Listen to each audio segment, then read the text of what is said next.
Welcome muli sa another episode ng Aling Oday's Kitchen. Gagawa tayo ngayon ng grilled chicken with creamy corn sauce. And here are the following ingredients.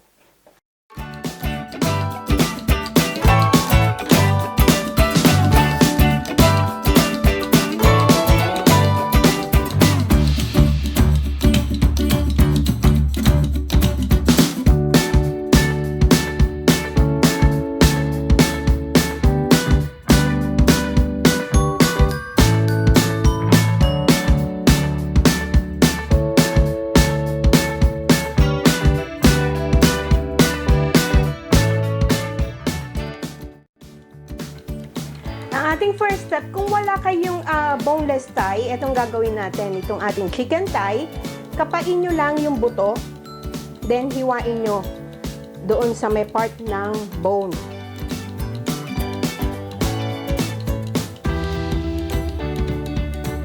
Make sure na hindi kayo mag-through and through para hindi butas yung ating chicken thigh. Yan.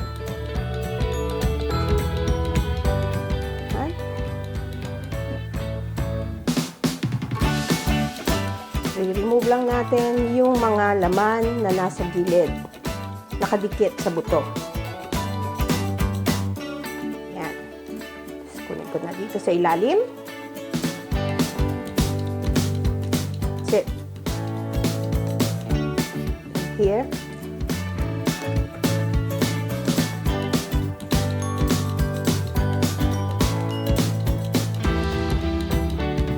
Tanggalan natin yung buto. Meron pang maliit na buto dito, tanggalin lang.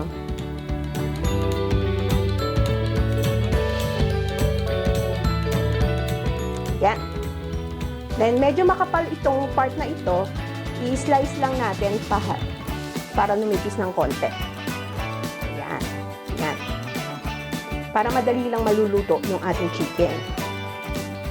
Ito din, itong part na ito, medyo makapal din, i-slice ko rin.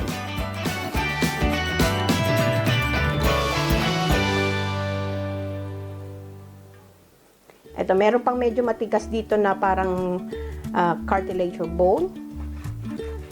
Tanggalin ko rin. That's it. And then this one is ready. Mag-proceed tayo sa ating next step. Ang ating next step, yung pang-marinate natin ng chicken, ipagsama-samahin lang natin dito sa isang bowl. Itong paprika, itong onion powder, garlic powder, pepper, and salt. Haluin lang natin to. Then, pag well mixed na, i-add natin dito sa ating chicken na prepare. Yan. I-rub lang natin to.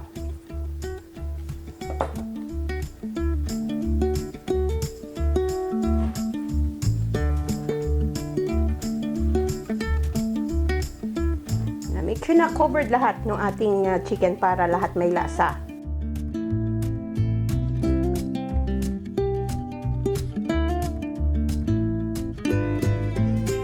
Kung wala kayong ganitong grill pan, pwede nyong ihawin to sa uling.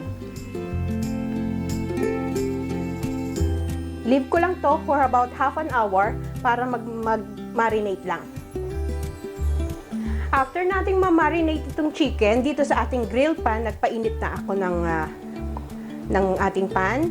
Then, lagyan ko lang ng konting oil para hindi lang didikit yung ating chicken. Painitin ko lang yung oil.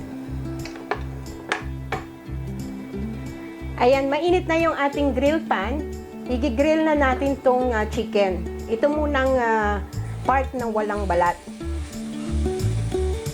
Dahil manipis lang itong ating chicken, i-grill natin to about for 7 to 10 minutes on each side.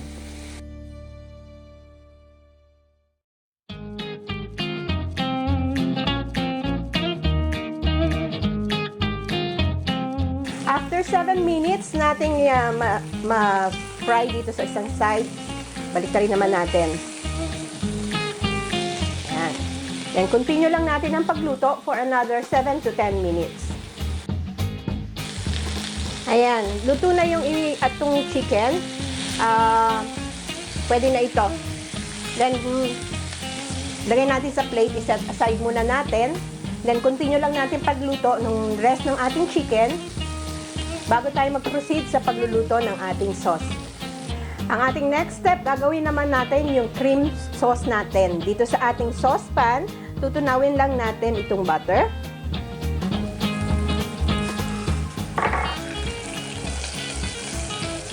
Naan ko lang apoy para hindi masunog.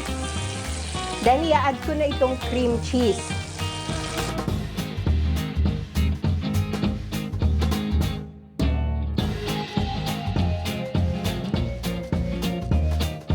Then, ilalagay na natin. Mabilis lang to. Ilagay na natin yung ating milk.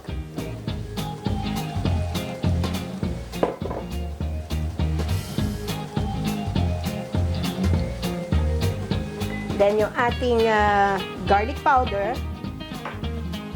pepper, adjust nyo na lang according to your taste, at yung ating salt. Haluin lang natin. I-simmer lang natin to for about a minute.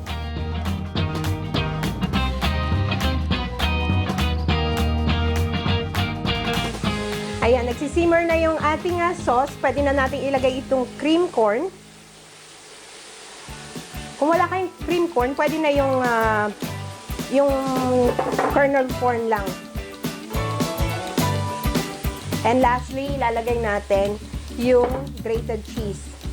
Magtitira lang ako ng konti pang garnishing natin. Simmer natin to for about 2 minutes, then this one is ready.